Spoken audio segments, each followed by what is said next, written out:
again, and welcome back to the studio shop. I'm Hawley McLean with Trainli TV and Joanne Tillman, CEO, President of Worldwide Operations of Trainli TV, located in Reno, Nevada. All right, so the Silver State. Yes.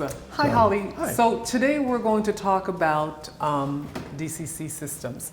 And one of the things we're going to begin to do at Trainli is provide our customers with options. You spoke, we've listened, and therefore we decided to bring you products that we feel will definitely enhance your DCC operation. So we're going to start with the premier DCC system, which is Zimo, that we've carried for many, many years. And before we jump into that, what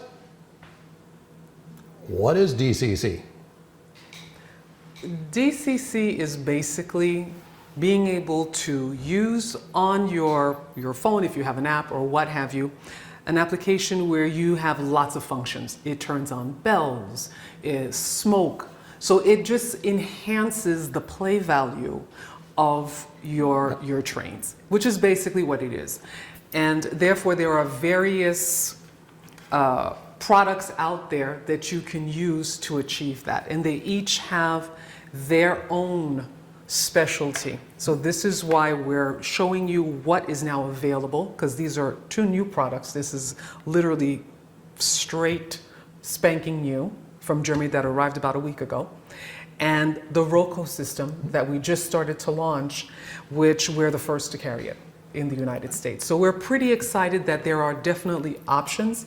And the nice part is, if you decide to enter with the smaller ones, not necessarily in what they can do, but as far as pricing is concerned, you can easily gravitate towards adding on and having this, which is the premier product, Zimo. So what DCC, I think, is just really exciting. It's very, and it's been around a lot longer than people think. However, it's really, over the last few years, really evolved. So you start out your standard train set that everybody has, and the original technology from when electric trains just started. Yeah. In DC has never really changed that much. You have a power supply, and it goes through a transformer and rheostat, and basically you have the wires going out to your track, and you just turn the dial. And voila. But whatever, whether you have one train or two or three trains, right, they end up all going in the same direction at the same speed, whatever you control this. So it's just kind of, you turn it on and let it go. And it's kind of nice for a display where you just, maybe like a holiday display or something where you just have a train running around. Right, in a loop. In a loop. So to speak, yes. But it's really, you're just kind of send your train out and forget about it. And, right. And for me, that got rather boring rather quickly. I started just adding more track to make a longer loop, right, but it was still the same old thing. So what is really cool about the DCC system is that you're actually driving the trains. So you have the ability to have virtually an unlimited number of trains on your layout. And doing various things. Different speeds, Absolutely. different directions. Make sure you don't do an Adams family and have two of them going at the same opposite directions towards each other at a high speed. But yeah, there's so many things. You can control the lights, you can control the sounds, you can control the route in which way the train goes by the turnouts. And they even have DC little modular units that control things, animate things that aren't on your track, sounds and buildings and bridges. Which is why it's so exciting. Yeah, it's really, it goes from an extremely limited, simple deal to the sky's the limit on what you can do with your trains. Brings whole new life to your train set. Well, yes, I think it also becomes more true to life. Yep. Which is what I'm assuming that a lot of people would like to have, not just something that is very simple, but also if you really want to delve into intricacies of this, the possibility is there now. So, and there's a lot of misinformation out there on DCC. That you're going to clear up. We are going to make it as clear as mud. No, we are going to clear it up. But some of the big misconceptions is that it's really expensive to get into DCC. Well, not anymore. Not anymore. Right. We have. You said that's from MD? Yes, this is the new manufacturer that we just started with his product. So it's MD, and the beauty of it is it's so small, and the ampage on this is 8 amps. So that's pretty good. That is very good. And let's touch base on amps for a minute. That's kind of the important thing is how much power do you need to drive your trains? And I would say the typical, like the little starter sets, those are only drawing, less than maybe an amp or something at full speed. But then when you start adding some of the bigger trains, those can take much more. And then if you're adding lights and sound and smoke generators and all that, which is really cool, you can control all that with DCC. You need more power. Absolutely. So, but you don't have to necessarily overdo it either. No. You don't need 40 amps to run 2 trains. Absolutely. And what's nice is this is really, the market is just expanding, and we have a lot of options now that weren't even available just a year or 2 ago.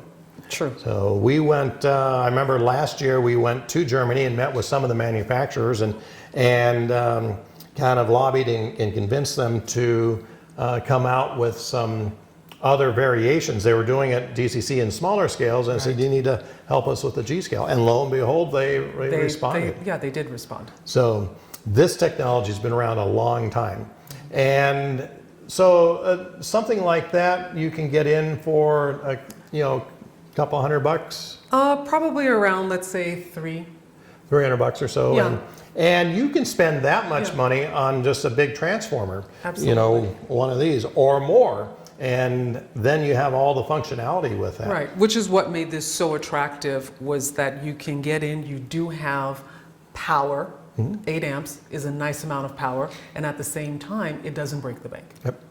So it's just a wonderful starting point if you just want to start getting into the world of DCC.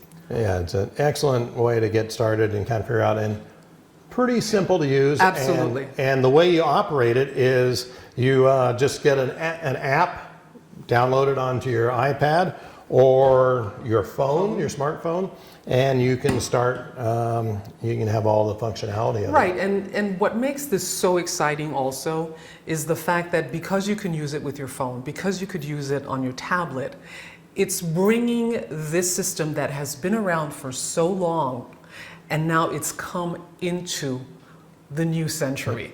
So I just love that aspect of the product, that now you can have it. And another thing we talked about in previous videos about getting the kids involved.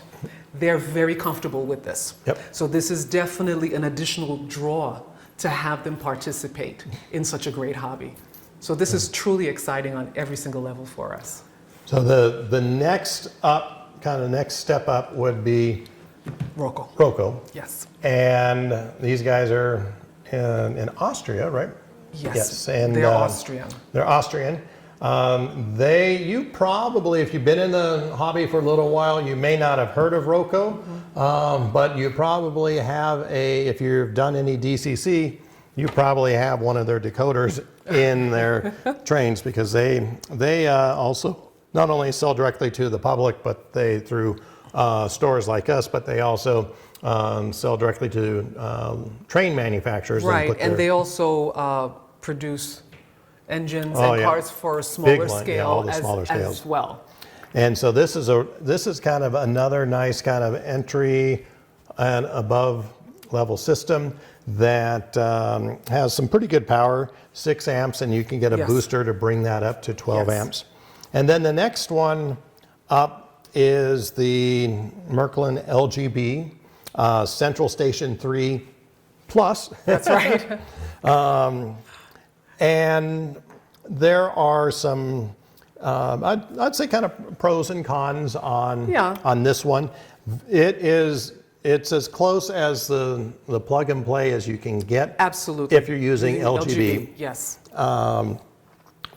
and you set this up. You set a brand new LGB locomotive on it if it has the decoders, Right. and they're new trains, and it You program them in and it'll show up on the screen, which is really kind of Yep. nice. It's a nice feature to have. But as you said, it's just a question that, first of all, it's only 5 amps. Yeah. And secondly, it's really geared towards LGB. Yep. So it's a little bit proprietary. Yes, it is. However, the communication between all these is a set standard, so they are, for the most part, interchangeable. They are. And and let's not forget you have the power. Most of these come with a power supply, and then you have the controllers. Yes. The other thing then that you need to have are the decoders that are in any of the things that you want to control, like the engines or the cars or any of the accessories or Exactly. the switch motors. Exactly. And what's really cool, we went to Zimo and went through and how they manufacture them, and they make decoders now that are like this big. Right. And that go into a little N and Z scale. And if somebody's interested in seeing that, there is a video on Yep. the website in which you could see when you went to Zimo and you saw their operation. So you have a better idea of that manufacturer. And right now, today in 2021, what's the price range for decoders? Decoders would run about, the smaller ones, maybe about anywhere from $89 as a starter point for the small ones. The bigger ones can go up to $200. Depending on the functionality and so forth. The and more functions, and of sound course. systems. Yes. And the sound that these decoders put out It's is amazing. unbelievable. And that's one of the reasons why we carry primarily Zimo decoders, Yep. because we love the sound that comes out of it. And another thing that we're able to do is if there is a special sound, they also have a library in which we can draw from. So, which makes it really, really nice. And so that does kind of end us up here with Zimo. And Zimo is, you probably not have heard of it in the US as much, No. but and we're one of the exclusive providers of Zimo product line, and we have a great relationship with them. As a matter of fact, we were just on a conference call This morning. with Yes. them, and we've been to their offices and factories and know Dr. Ziegler and the rest of the crew there. And it's a wonderful company, and you should. We did a couple of videos on them, and so check that out. And they were the first ones to come to the market. Been around a long time. I think it's They like, have been. how many, 20, 40 years, almost Yeah. 40 years doing this. And they showed us their little museum of the very first, the decoders were bigger than the trains, but, Things have but evolved. they have evolved. And so this is kind of like the granddaddy, the Rolls The Royce. Rolls Royce of the line. Of the Absolutely. line, bar none anybody out there. Yes. And you go in Europe, and Zimo is, if you're in the hobby, It's like a family name. It's family, everybody knows it, Yeah. and they're known for being the inventors of this technology, and their quality and their ability to customize and miniaturization. And when you compare their decoders and stack them up to the other ones, the functionality and the technology and the communication Yes. is bar none. And they have also, we were talking about this morning, absolutely the smoothest operation That's very when true. controlling your locomotives at the slower speeds. Just silky smooth speed transfers and a lot of functionality.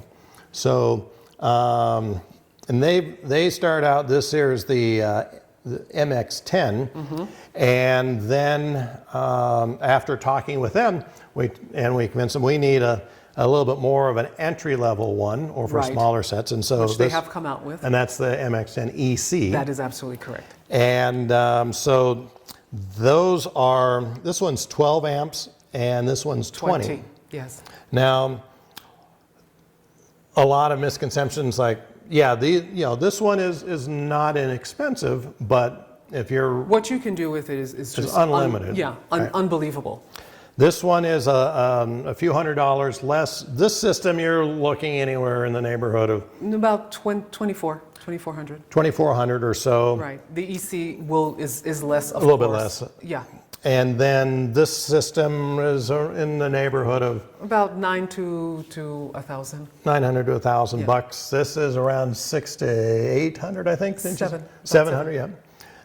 And then You have around the the little $300 one. Absolutely. run there. So a big price range from entry level to the choices. It provides choices to the train community, Yep. which is very important.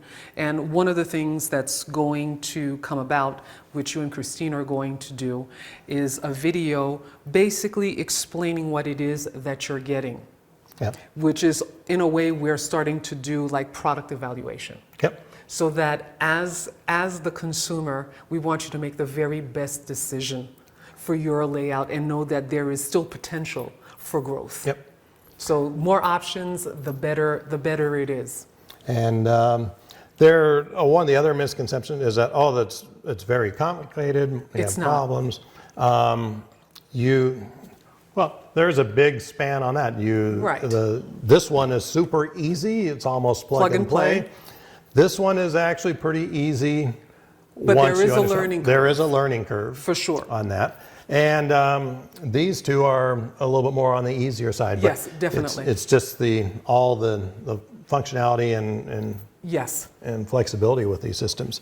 One of the other comments that we get is, oh, you have to feed power to your track like every joint or every 50 feet. And I have personally totally debunked that because I have close to a mile of track. Right. And we've divided that up into 3 divisions. Mm-hmm. And you can hook these together. So I have 3 of these units because I have 3 divisions, and Right. the new division, the Tahoe Junction, that's a 6% grade for a very long stretch of track. That's true. With yes. curves and tunnels, and I'm running 2 or 3 trains at a time going up that grade, and Exactly. big trains. And so I have 1 power feed going to each division, and that's it. And so if you build your track correctly and you have the right equipment and the right power feeds, you don't, because it's DCC, you don't necessarily have to feed it every joint or every 50 feet. Precisely. If it's done well, you can, depending on your layout, you can just do it with 1 or 2. Right, and that's one of the reasons why when we talked about track, we said how important it is. The very first thing that you need to do once you decide to go outside is that you have to invest the time in doing it properly. Yep. Because once that's done, everything else will begin to flow seamlessly and you won't have as many issues as you have. And you've just pointed the fact that you really don't need all of that. Yep. Another big misconception about DCC is that in order to run DCC correctly, you have to make sure that your track is as clean as possible, cleaner than cleaner than a DC operation. Right. That's totally false. Okay. Okay, if you have dirty track, a DCC system is going to work exactly the same as a DC system. Just because, if your track is dirty, it's not going to get... It doesn't make it fussier. Yeah, DCC doesn't make it fussier. It's the exact same thing. So yes, you do need to have clean track, whether you're running DC or DCC. Well, absolutely. But that's the other thing is that the track that Trainli has is that nickel-plated brass track. With the conductivity that you have. So yeah, brass conducts electricity the best. If you're running battery power in your trains, it doesn't matter What you're using, yes. what you're using. But there are sometimes limitations to that. You have to charge your batteries. You have to replace batteries. Precisely. If you want to expand your Enjoyment. and your functionality and what you can do with your layout, definitely give us a call and we can talk to you about DCC. Do not be afraid of it. Once you get it, and it's like anything new, once you get it and you understand it and you do it correctly, it becomes your best friend. oh, it's amazing. Like I said, we have thousands of feet of track here. We run our trains year round. It's as long as there's not too much snow on the track. But then you have the snowplow. We have the snow plow. So we go from temperatures over 100 degrees Yes, to freezing and snow and rain and dust and all that stuff, and deer and bear. And we have a great roadbed. We put on the nickel-plated brass. Yes. And that literally has virtually zero maintenance on cleaning it. We literally just wipe it off a couple of times a year, and the trains will run trains all day long. Right. And like I said, I'm all for running trains, not fiddling with trains. Absolutely. So. I mean, I think that eventually DCC is the way to go. Yep. Once you do that, you'll absolutely love it. And I would say that we probably have the largest selection of DCC systems and components. And also, I'd venture to say we probably are one of the top most knowledgeable stores around when it comes to Absolutely. the technical aspects of this and the DCC. And Yes. matter of fact, other than that one being brand new that we're starting carrying, I literally I'm running this system, this system, this system, and that system all the time, all year round. We love them. Once you try it and you figure it out, But you're going to really like it. You're just going to go. It's like going from a black and white TV To to an IMAX theater. That's right. On what you can do with these things. So. That's absolutely true. So stay tuned for the videos explaining and showing exactly what each of these systems will do, and give us a jingle and let us know what you think. Yes, and please like us on Facebook, follow us on YouTube, Instagram, all the social media sites. And if you have any questions or comments or any other suggestions, please email me at Hawley, Hawley, at trainli.com. And we're happy to hear from you guys. Once again, I'm Hawley McLean. I'm Joanne Tillman. And thank you so Thank you so much for watching.